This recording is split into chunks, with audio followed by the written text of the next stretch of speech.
आज हमारा टॉपिक है इलेक्ट्रिक फ्लक्स और उसके ऊपर बेस्ड न्यूमेरिकल्स।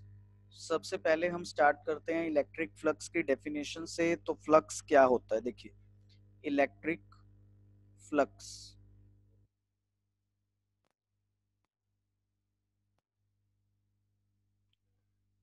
अब मान लीजिए आपके पास ये एक सरफेस है,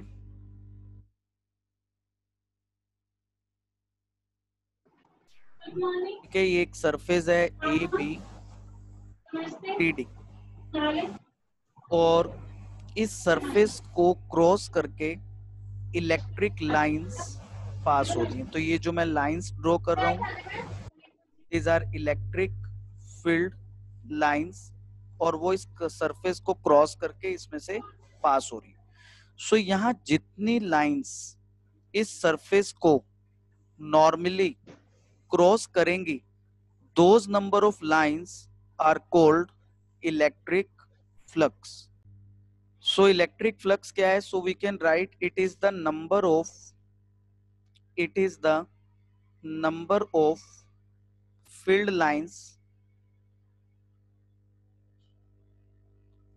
crossing a surface held normally in its path. So number of the field lines crossing a surface held normally in its path.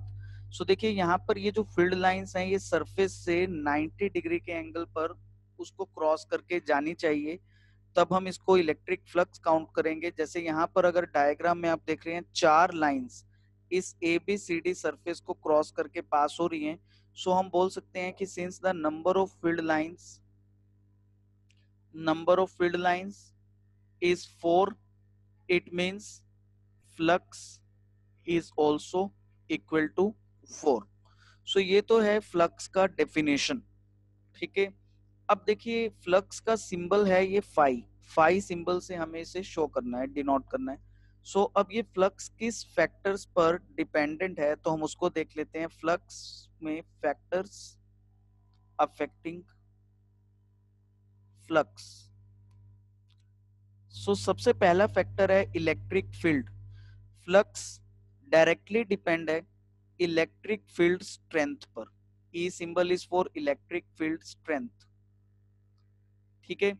अब ये क्यों इलेक्ट्रिक फील्ड स्ट्रेंथ पर डिपेंडेंट है? तो सिंपल सी बात है, अगर हमारे पास इलेक्ट्रिक फील्ड स्ट्रेंथ ज्यादा होगा, हमारा electric field strong electric field होगा, तो उससे ज्यादा number of field lines produce होंगी, more number of field lines produce. और जितनी ज्यादा फील्ड लाइंस होंगी उतनी ज्यादा फील्ड लाइंस इस सरफेस को क्रॉस करेंगी, और जितनी ज्यादा फील्ड लाइंस किसी सरफेस को क्रॉस करेंगी तो इट मींस उतना ज्यादा इलेक्ट्रिक फ्लक्स होगा। सो पहला पॉइंट हम लिख सकते हैं, flux depends on the magnitude of electric field strength. And second, this flux depends on surface area. Surface area surface area show by a symbol. So flux एक तो आपका इलेक्ट्रिक फील्ड स्ट्रेंथ पर dependent है और दूसरा flux आपका surface area पर dependent है। अब देखिए कैसे ये सरफेस एरिया पर क्यों डिपेंडेंट है, उसका क्या रीजन है, लेट्स सी।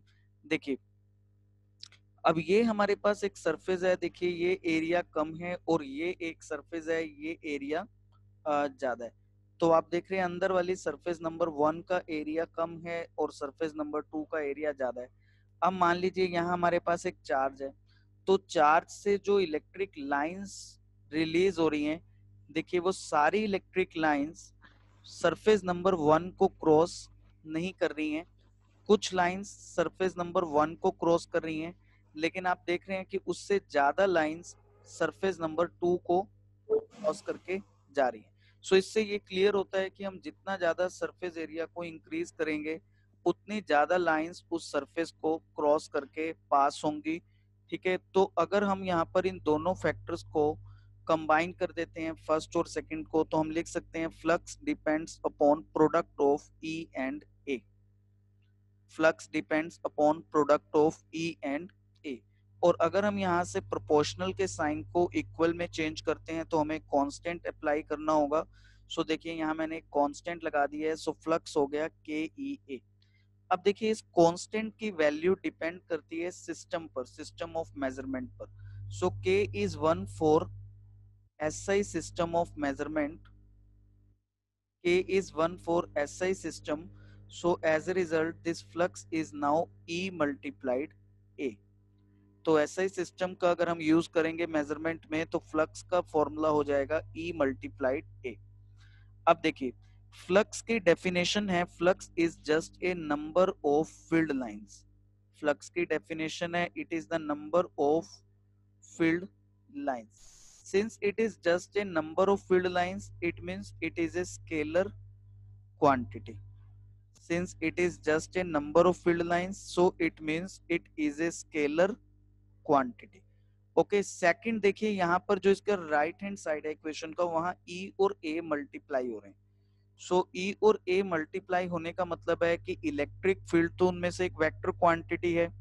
सो अभी हमें क्या करना होगा, हमें इलेक्ट्रिक फील्ड को एक वेक्टर लेना होगा और एरिया को भी एक वेक्टर एज्यूम करना होगा और उनमें हमें डॉट प्रोडक्ट डिफाइन करना होगा। डॉट प्रोडक्ट इसलिए क्योंकि हमने 11th क्लास में पढ़ा कि हम जब दो वेक्टर्स का डॉट प्रोडक्ट करते हैं so it's result is a scalar quantity. अब देखिए जैसे यहाँ पर a डॉट बी, a और b वेक्टर हैं, लेकिन जब हम a को b वेक्टर के साथ डॉट प्रोडक्ट कर रहे हैं तो उसका जो रिजल्ट आ रहा है सपोज c, वो एक स्केलर क्वांटिटी है। तो इस तरह हमारा फ्लक्स तो एक स्केलर क्वांटिटी है क्योंकि ये नंबर ऑफ फील्ड लाइंस है, लेकिन इलेक्ट्रिक फील्ड एक वेक्टर क्वांटिटी है। अब अगर हम सिर्फ इलेक्ट्रिक फील्ड को वेक्टर मान लें और एरिया को भी स्केलर ही माने, सो देखिए यहाँ पे जो राइट हैंड साइड है इक्वेशन का ये एक वेक्टर बन जाएगा क्योंकि स्केलर मल्टीप्लाइड वेक्टर वेक्टर होता है, और लेफ्ट हैंड साइड जो फ्लक्स है वो एक स्केलर क्वांटिटी है। सो ऐसा नहीं होता है स्केलर इक्वल टू वेक्टर। तो स्केलर स्केलर के इक्वल हो सकता है, उसके लिए हमें इस एरिया को भी एक वेक्टर क्वांटिटी एज्यूम करना पड़ेगा। इसलिए हम फ्लक्स को मैथमेटिकली लिखते हैं इलेक्ट्रिक फील्ड वेक्टर और एरिया वेक्टर का डॉट प्रोडक्ट।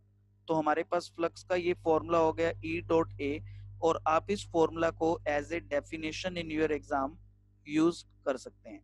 सो आप लिख सकते हैं इलेक्ट फ्लक्स की definition that it is the dot product of electric field vector and area vector. So आप लिख सकते हैं it is the dot product of electric field vector और electric field strength and the area vector, electric vector and area vector. ठीक है, dot product लेने का purpose क्या है, क्योंकि इलेक्ट्रिक फील्ड वेक्टर है, एरिया को हमने वेक्टर एज्यूम कर लिया है, और जब हम दो क्वांटिटीज का डॉट प्रोडक्ट करते हैं so answer we get is a scalar quantity. इसलिए जो फ्लक्स है इलेक्ट्रिक फ्लक्स वो यहाँ पर एक स्केलर क्वांटिटी हो जाता है। सो चलिए electric flux phi is now defined E vector dot A vector. चलिए एक बार हम इसे रिकैप कर लेते हैं फटाफट। क्या पढ़ा हमने, इलेक्ट्रिक फ्लक्स की बेसिक डेफिनेशन है number of field lines crossing a surface held normally in its path. So flux क्या है, नंबर ऑफ फील्ड लाइंस। तो फ्लक्स किस फैक्टर पर डिपेंडेंट होगा, वो डिपेंड होगा कि इलेक्ट्रिक फील्ड का स्ट्रेंथ कितना है, क्योंकि ज्यादा इलेक्ट्रिक फील्ड के स्ट्रेंथ से ज्यादा फील्ड लाइंस होंगी और किसी एक सरफेस को क्रॉस करने वाली फील्ड लाइंस भी ज्यादा हो जाएंगी। और सेकंड वो डिपेंडेंट है सरफेस एरिया पर, अगर आपका सरफेस एरिया ज्यादा होगा तो उस सरफेस को भी फिर ज्यादा लाइंस क्रॉस कर पाएंगे। ठीक है, तो इसलिए हम यहाँ पर लिख सकते हैं कि फ्लक्स ई और ए दोनों फैक्टर पर डिपेंडेंट है, और ई और ए प्रोपोर्शनल से हम इक्वलिटी में चेंज करेंगे। सो यहाँ पर एक कांस्टेंट साइन हमारे पास आ जाएगा। सो हमने यहाँ पर लिख दिया फ्लक्स इज इक्वल टू के ई ए। ठीक है, उसके बाद देखिए हम कांस्टेंट को 1 ले लेते हैं एसआई सिस्टम के लिए। सो दिस फ्लक्स बिकम्स ई ए। अब इसके बाद देखिए फ्लक्स क्या है, flux is the number of field lines, और ई और ए क्या है, तो ई और ए में हमने डॉट प्रोडक्ट डिफाइन कर दिया। हमने ई को एज अ वेक्टर ट्रीट किया, हमने ए को वेक्टर ट्रीट किया, और ई और ए में हम डॉट प्रोडक्ट ले रहे हैं। ठीक है, डॉट प्रोडक्ट इसलिए ले रहे हैं क्योंकि फ्लक्स एक स्केलर है, तो राइट हैंड साइड का जो इक्वेशन है उसे भी हमें एक स्केलर क्वांटिटी बनाना है, और इसलिए हम जानते हैं जब हम दो वेक्टर्स को डॉट प्रोडक्ट करेंगे तो आंसर एक स्केलर होगा। सो अब हमारे पास बात आती है कि एरिया को हमने एक वेक्टर एज्यूम कर लिया, तो वो एरिया वेक्टर हम ले रहे हैं तो उसकी डायरेक्शन क्या होगी, एरिया वेक्टर, क्योंकि न्यूमेरिकल्स जो इस फ्लक्स के ऊपर बेस्ड आएंगे उसमें सारा रोल इस एरिया वेक्टर का होगा। सो देखिए, जैसे मान लीजिए ये एक सरफेस है आपके पास ए बी सी डी, अब आपको इस सरफेस पर एरिया वेक्टर ड्रॉ करना है। सो देखिए, इस सरफेस पर एरिया वेक्टर कैसे ड्रॉ करना है, इस सरफेस से 90 डिग्री पर आपको एक आउटवर्ड डायरेक्शन में एक लाइन ड्रॉ कर देनी है। ये देखिए, ये इसको हम एरिया वेक्टर कहते हैं और इसका सिंबल एन कैप होता है। तो मैं यहाँ लिख देता हूँ what is n cap, n cap is the direction of area vector, direction of area vector, और ये डायरेक्शन क्या है, n cap is outward normal. तो ये पूरा वर्ड है आउटवर्ड नॉर्मल, आउटवर्ड देखिए ये बाहर की साइड मैंने बनाया है और नॉर्मल बनाया है। ठीक है, तो आउटवर्ड को मैं थोड़ा सा और एक्सप्लेन कर रहा हूँ कि आउटवर्ड से मेरा क्या मतलब है। मान लीजिए कि ये क्लोज सरफेस है मेरे पास,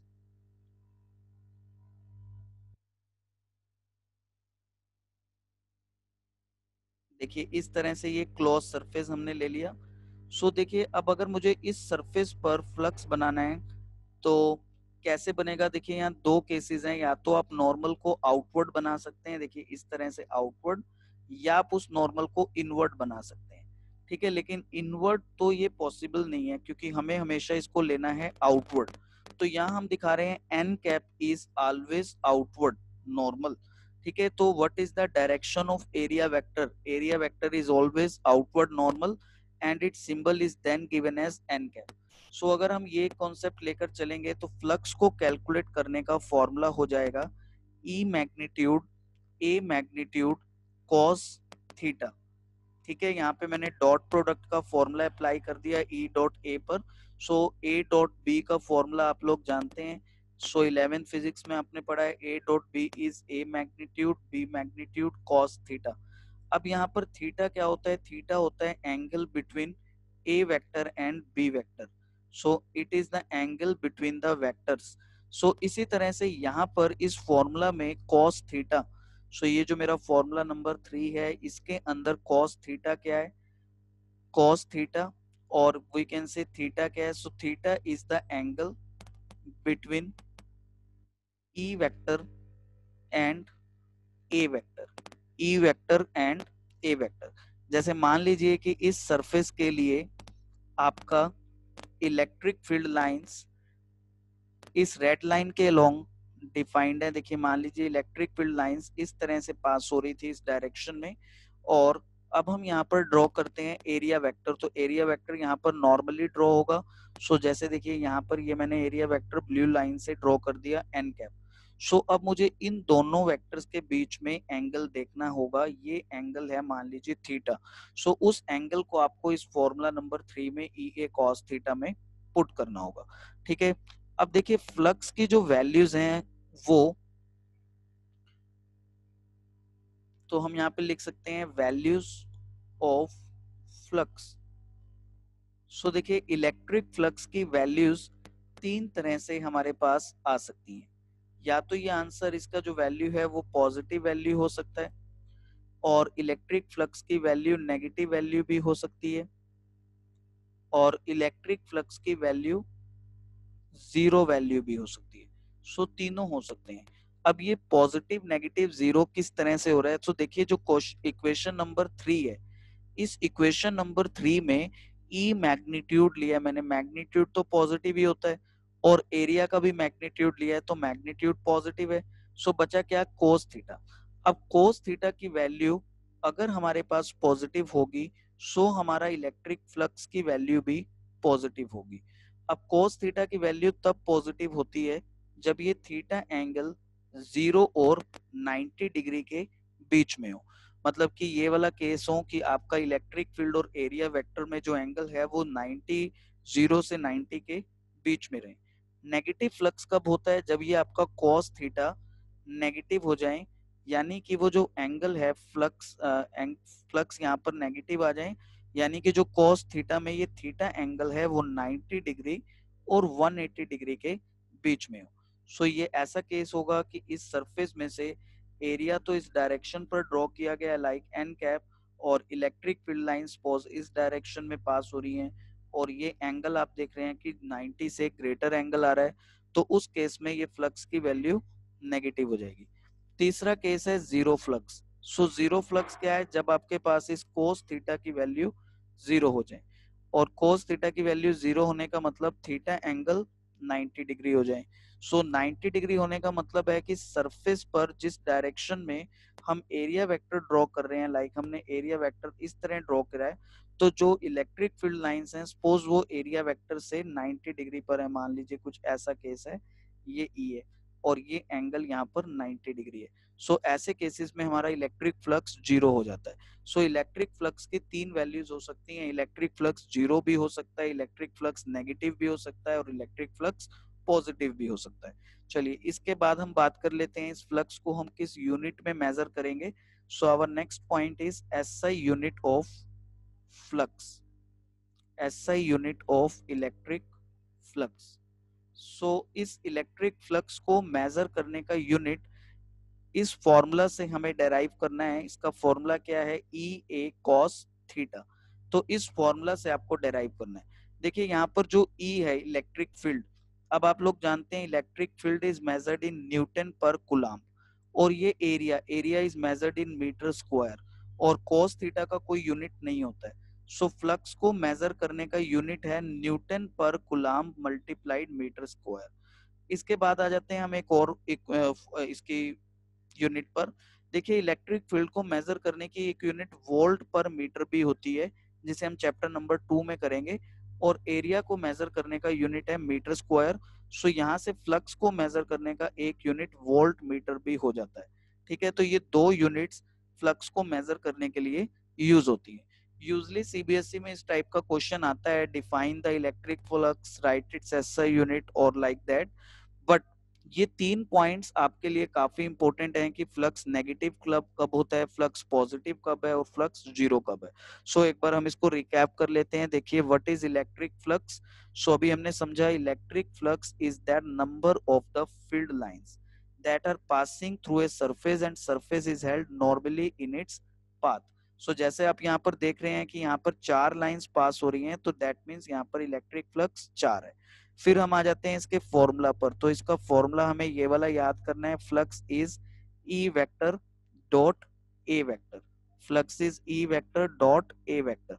ठीक है, फिर जिस न्यूमेरिकल को सॉल्व करते समय हमें जो फॉर्मूला यूज करना होगा वो है ये इक्वेशन नंबर 3, ई ए कॉस थीटा। इसमें हमें ई मैग्नीट्यूड पुट करना है, इलेक्ट्रिक फील्ड स्ट्रेंथ का मैग्नीट्यूड, एरिया का मैग्नीट्यूड लेना है हमें, और उसको मल्टीप्लाई कर देना है हमें कॉस थीटा से।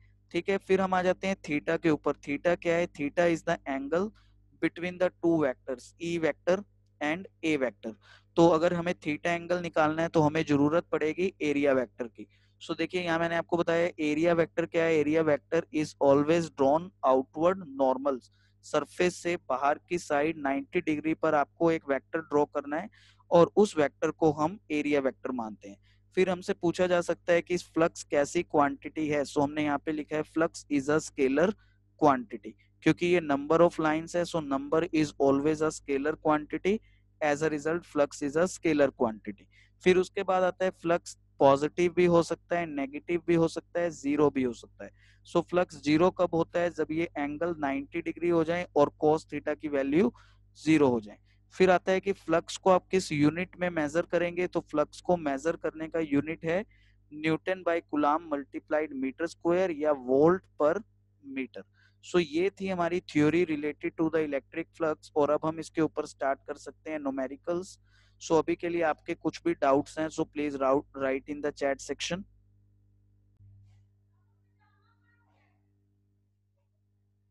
सो देखिए यहाँ पर क्वेश्चन नंबर 1.15 फ्लक्स पर बेस्ड हमारा एनसीईआरटी का पहला क्वेश्चन है जिसे हम अभी कर रहे हैं। ये थोड़ा सिंपल क्वेश्चन है, पहले हम ये करेंगे और फिर इसमें कुछ हाई डिफिकल्टी वाले क्वेश्चंस भी हैं। सो देखिए क्वेश्चन रीड करते हैं, consider a uniform electric field 3 multiply 10 raise to power 3। So हमें गिवन है कि electric field is 3 multiplied 10 raise to power 3।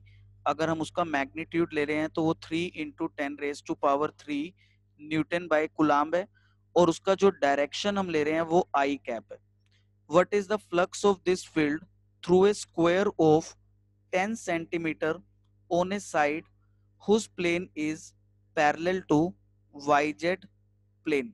सो देखिए यहाँ पर हम सबसे पहले ये प्लेन ड्रॉ कर लेते हैं। प्लेन कैसे ड्रॉ करने हैं, आपको ये 3 एक्सिस लेनी है। सो ये है एक्स एक्सिस, मान लीजिए ये है आपके पास वाई एक्सिस, और ये है जेड एक्सिस। ठीक है, अब आपको एक प्लेन बनाना है। देखिए इस क्वेश्चन में लिखा हुआ है parallel to the Y Z plane. आपको एक प्लेन यहाँ पर ड्रॉ करना है वाई जेड प्लेन से पैरेलल। अब वाई जेड प्लेन से पैरेलल प्लेन किस तरह ड्रॉ करते हैं, देखिए तो वाई जेड प्लेन से पैरेलल प्लेन के लिए आपको एक लाइन वाई एक्सिस के पैरेलल बनानी है, और फिर एक लाइन जेड एक्सिस के पैरेलल। फिर इसी तरह से यहां से एक लाइन वाई एक्सिस के पैरेलल, एक लाइन जेड एक्सिस के पैरेलल। सो ये जो प्लेन हुआ ये हो गया हमारा वाई जेड प्लेन। ठीक है, अब ये वाई जेड प्लेन है, यानी ये स्क्वायर जो है वो एक वाई जेड प्लेन है और उसकी साइड 10 सेंटीमीटर है। अब क्योंकि हमें यहाँ पे स्क्वायर की साइड 10 सेंटीमीटर गिवन है, सो इसका मतलब हम एरिया कैलकुलेट कर सकते हैं 10 सेंटीमीटर मल्टीप्लाई 10 सेंटीमीटर। सो ये हो गया हमारे पास 100 सेंटीमीटर स्क्वायर। सो इसको हम चाहे तो मीटर में चेंज कर सकते हैं। कैसे चेंज करना है, 1 centimetre is 10 raise to power -2 metre होता है। So 1 centimetre square is 10 raise to power -4 metre square. So आपके पास ये एरिया हो गया total 100 multiply 10 raise to power -4 metre square. So this area is 10 raise to power -2 metre square. So ये आपके पास area भी आ गया, और यहाँ पर आपके पास इलेक्ट्रिक फील्ड भी आ गया, और इलेक्ट्रिक फील्ड क्या है 3 इंटू 10 रेज टू पावर 3। सो अब हमें कैलकुलेट करना है फ्लक्स। तो अभी मैंने आपको बताया कि हमें फ्लक्स का फॉर्मूला क्या यूज करना है। फ्लक्स का फॉर्मूला होता है बेटा E magnitude A magnitude cos theta. So हमें ये फॉर्मूला यूज करना है इलेक्ट्रिक फ्लक्स के लिए। अब इस फॉर्मूला के अकॉर्डिंग हमारे पास ई मैग्नीट्यूड है, हमारे पास ए मैग्नीट्यूड है, और अब बच गया कॉस थीटा। सो मैंने आपको बताया था कि कॉस थीटा एंगल होता है इलेक्ट्रिक फील्ड में और एरिया वेक्टर में। सो अभी देखिए यहाँ पर आपको क्वेश्चन में गिवन है कि ये जो इलेक्ट्रिक फील्ड है ये आई कैप डायरेक्शन में है। आई कैप मतलब एक्स एक्सिस के अलोंग है। तो ये जो आपने एक्स एक्सिस ड्रॉ करी है आप उसके ऊपर ही मार्क कर दीजिए और लिख दीजिए ई, और ये आपके पास बन गया इलेक्ट्रिक फील्ड का डायरेक्शन। ठीक है, अब दूसरा हमें यहाँ पर ड्रॉ करना है area vector. So area vector की डायरेक्शन हमारे पास क्या होती है, नॉर्मल, आउटवर्ड नॉर्मल। सो अभी हम यहाँ पर एरिया वेक्टर ड्रॉ करना देखते हैं कैसे आएगा। सो देखिए यहाँ पर जो एरिया वेक्टर है वो इस सरफेस पर आउटवर्ड नॉर्मल बनेगा। तो ऐसे यहाँ से बाहर की साइड ये मैंने नॉर्मल बना दिया, ये आपका हो गया n cap area vector. So it is drawn outward normal. ठीक है, तो यहां से हमने एरिया वेक्टर ड्रॉ कर लिया। अब देखिए एरिया वेक्टर और इलेक्ट्रिक फील्ड आप देख रहे हैं दोनों सेम डायरेक्शन में है। यहाँ पर एरिया वेक्टर और इलेक्ट्रिक फील्ड सेम डायरेक्शन में होंगे। सो यहाँ जो एंगल होगा उन दोनों के बीच में थीटा वो 0 डिग्री हो जाएगा। ठीक है, अब अगर एंगल 0 डिग्री हो गया तो हम फ्लक्स कैलकुलेट कर सकते हैं। तो मैं यहाँ इसको कैलकुलेट कर देता हूँ। देखिए flux is equal to E magnitude A magnitude cos theta. So E magnitude 3 into 10 power 3, area area आया था 10 रेज टू पावर -2, और कोस थीटा आ गया हमारे पास 1। सो 3 इंटू 10, सो 3 इंटू 10 हो गया 30। तो 30 न्यूटन पर कुलाम्ब इंटू मीटर स्क्वायर, ये हमारे पास आ गया इलेक्ट्रिक फ्लक्स। सो ये आपके पास इलेक्ट्रिक फ्लक्स की वैल्यू हो गई 30 multiplied newton by coulomb multiplied metre square is 3 into 10 power 3 I cap, ये उसका मैग्नीट्यूड हो गया। और इसकी जो डायरेक्शन है इलेक्ट्रिक फील्ड की वो आई कैप हो गई, मीनिंग एक्स एक्सिस के अलोंग हो गई। What is the flux of this field through a square of 10 centimeter on a side whose plane is parallel to yz plane? सो अभी देखिए जो एरिया होगा स्क्वायर का वो हम निकाल सकते हैं 10 सेंटीमीटर मल्टीप्लाई 10 सेंटीमीटर। सो ये हो गया 100 सेंटीमीटर स्क्वायर। अब 1 सेंटीमीटर स्क्वायर 10 - 4 मीटर स्क्वायर होता है। सो आपका ये एरिया हो गया 10 - 2 मीटर स्क्वायर। अब हम आते हैं डायग्राम पर। देखिए डायग्राम के लिए पहले हमें यहाँ पर ड्रॉ करना है। डायग्राम के लिए आपको सबसे पहले यहाँ पर ड्रॉ करने हैं कोऑर्डिनेट प्लेन्स और कोऑर्डिनेट एक्सिस। सो ये देखिए ये मैंने यहाँ पर ले लिए हैं 3 एक्सिस। अब ये 3 एक्सिस क्या है, ये एक्स एक्सिस है, ये वाई एक्सिस है और ये हमारे पास जेड एक्सिस है। सो देखिए यहाँ पर हम ये एक सरफेस बना रहे हैं जो वाई जेड प्लेन के पैरेलल है। तो ये देखिए ये surface A B C D यहाँ वाई जेड प्लेन के पैरेलल है। अब हम आते हैं डायरेक्शंस पर। देखिए जो इलेक्ट्रिक फील्ड की डायरेक्शन है वो क्वेश्चन में एक्स के अलोंग गिवन है, ये इलेक्ट्रिक फील्ड है। और जो एरिया वेक्टर है तो वो यहाँ पर गिवन है A B C D surface से नॉर्मल, ये एरिया वेक्टर गिवन है। सो अब यहाँ पर एरिया वेक्टर और इलेक्ट्रिक फील्ड दोनों सेम डायरेक्शन में है। सो सेम डायरेक्शन में है तो यहाँ पर इन दोनों में एंगल कितना हो गया, 0 डिग्री हो गया। ठीक है, क्योंकि यहाँ एरिया वेक्टर जो है वो सरफेस से हमेशा 90 डिग्री पर आउटवर्ड ड्रॉ किया जाता है। सो ये दोनों सेम डायरेक्शन में हो गए तो एंगल 0 डिग्री हो गया। अब फ्लक्स कैलकुलेट करने का फॉर्मूला क्या है, E magnitude A magnitude cos theta. अब आपके पास यहाँ पर ई मैग्नीट्यूड कितना था, 3 × 10⁻³ था। आपका एरिया कितना है, 10 - 2 है। और आपका थीटा कितना है, 0 डिग्री है। कॉस 0 डिग्री कितना होता है, 1 होता है। सो यहाँ 30 रह गया। सो आपके पास यहाँ फ्लक्स की वैल्यू आ गई 30 Newton per coulomb multiplied metre square. सो इस तरह से हमने इस क्वेश्चन को सॉल्व किया है। सो अब देखिए इस क्वेश्चन में कोई और डाउट।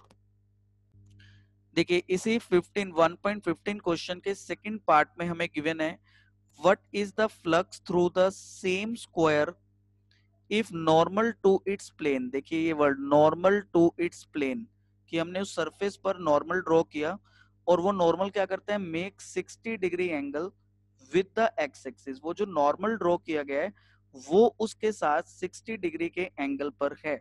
सो इसका मतलब अब कुछ ऐसा केस है कि ये सरफेस है इस तरह से, ठीक है। फिर हमने इस सरफेस पर नॉर्मल ड्रॉ किया। सो ये देखिए ये नॉर्मल ड्रॉ हो गया इस सरफेस पर, ये एन कैप हो गया। और अब एक्स एक्सिस के साथ वो 60 डिग्री के एंगल पर है। तो इस सरफेस के साथ ये देखिए ग्रीन लाइन हो गई एक्स एक्सिस, ठीक है। और ये एक्स एक्सिस में हो गया इलेक्ट्रिक फील्ड, ठीक है। तो अब इन दोनों में जो एंगल है वो हमें 60 डिग्री गिवन है। तो अब इस बी पार्ट में हमें फ्लक्स कैलकुलेट करने के लिए फॉर्मूला तो वही यूज करना है, E magnitude A magnitude cos theta, लेकिन हमें थीटा को अब 60 डिग्री पुट करना है। सो यहाँ पर ई मैग्नीट्यूड आपको गिवन था 3 × 10⁻³ आपको यहाँ पर एरिया एरिया गिवन था 10⁻⁻²। और कोस थीटा थीटा यहाँ पर आपको गिवन है 60 degree. So this is now equal to 3 × 10 × cos 60 degree is 1/2। So this is equal to 15 newton by coulomb multiplied metre square. So ये हमारा सेकंड पार्ट में flux हो जाएगा और ये एंगल जो है वो यहाँ पर 60 डिग्री हो जाएगा, ठीक है। इसके बाद हमारे पास क्वेश्चन नंबर 1.16 गिवन है, जहां पर गिवन है what is the net flux of the uniform field of exercise 1.15 through a cube of side 20 oriented so that its faces are parallel to the coordinate planes। so देखिए 1.16 question 1.16 question में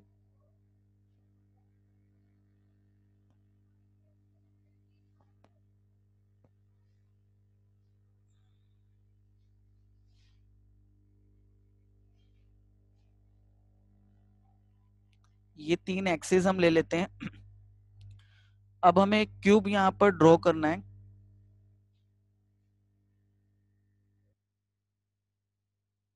देखिए इस तरह से ये cube draw कर दिए हमने और उस क्यूब के जो फेसेस हैं वो कोऑर्डिनेट प्लेन से पैरेलल होने चाहिए। सो ये देखिए ये है फेस नंबर 1, ये फेस नंबर 2, ये 3, ये 4, ठीक है, इस तरह इसके 6 फेसेस हैं, एक ये फ्रंट वाला है और एक इसके पीछे है। तो अब हमें इस पूरे क्यूब में से फ्लक्स कैलकुलेट करना है। सो पूरे क्यूब में से फ्लक्स कैलकुलेट करने का मतलब कि आप पहले हर एक फेस का फ्लक्स कैलकुलेट करिए। तो उसके लिए करना है कि हर एक फेस पर आप एरिया वेक्टर आउटवर्ड ड्रॉ करते जाइए 90 डिग्री पर। ठीक है, ये देखो ये 90 पर ड्रॉ हो गया। सेकंड के लिए ड्रॉ करिए, ये 90 पर ड्रॉ हो गया। थर्ड के लिए इस तरफ ये आउटवर्ड 90 डिग्री पर ड्रॉ हो जाएगा। फोर्थ के लिए इधर ये डाउनवर्ड साइड में 90 डिग्री पर एरिया वेक्टर, और फिफ्थ के लिए ये ऐसा एरिया वेक्टर आएगा, और सिक्स्थ के लिए उस साइड ये एरिया वेक्टर ड्रॉ हो जाएगा। अभी आप जब फर्स्ट सरफेस का फ्लक्स कैलकुलेट करेंगे सो वो होगा ई ए कॉस थीटा। थीटा क्या है? थीटा ही यहाँ पूरा इंपॉर्टेंट है, मेन वो है angle between electric field and area. अब इलेक्ट्रिक फील्ड हमें वही पिछले क्वेश्चन वाला यूज करना है जहां पे वो बोल रहा है कि इलेक्ट्रिक फील्ड तो आपका एक्स एक्सिस के अलोंग है। सो देखिए कि फर्स्ट सरफेस के लिए इलेक्ट्रिक फील्ड और एरिया सेम डायरेक्शन में है। सो आपका ये फ्लक्स सिंपली हो गया ई मल्टीप्लाइड ए, क्योंकि cos थीटा यहाँ 1 हो जाएगा, cos 0 डिग्री 1 होता है। फिर हम सरफेस नंबर 2 के लिए कैलकुलेट करेंगे, तो देखिए 2 का जो एरिया वेक्टर है और जो इलेक्ट्रिक फील्ड है हमारा, तो देखिए इलेक्ट्रिक फील्ड तो इस तरह एक्स में गिवन है और एरिया यहाँ पर अपवर्ड हो गया। सो यहाँ एंगल 90 डिग्री हो गया, और ये फ्लक्स हमारा cos 90 डिग्री जीरो होने से जीरो आ जाएगा। फिर इसी तरह से फोर्थ फ्लक्स भी हमारा जीरो हो जाएगा क्योंकि वहां भी एंगल 90 होगा। फिफ्थ फ्लक्स भी जीरो हो जाएगा क्योंकि वहां भी एंगल 90 होगा, और सिक्स केस में भी हमारा ये फ्लक्स जीरो आ जाएगा। अब हम बात करते हैं फ्लक्स थर्ड सरफेस के लिए। थर्ड सरफेस के लिए जब हम ये फॉर्मूला अप्लाई करते हैं ई ए कोस थीटा, तो यहाँ ये जो थीटा एंगल है वो इस एरिया वेक्टर और इलेक्ट्रिक फील्ड में है। सो अब आप थोड़ा सा ध्यान से देखिएगा कि जो इलेक्ट्रिक फील्ड है वो तो एक्स के लॉन्ग जा रहा है, देखिए इस ब्लू लाइन के लॉन्ग। ठीक है, और एरिया वेक्टर मैंने नॉर्मली आउटवर्ड ड्रॉ करा है। सो इन दोनों में यहाँ जो ये एंगल बना वो 180 डिग्री हो गया, क्योंकि ये दोनों अपोजिट हैं, इसलिए यहाँ ये एंगल 180 डिग्री हो गया। सो अब हम ये फॉर्मूला अप्लाई करेंगे। सो ये ई ए कोस 180 डिग्री आएगा, और कोस 180 डिग्री होता है -1।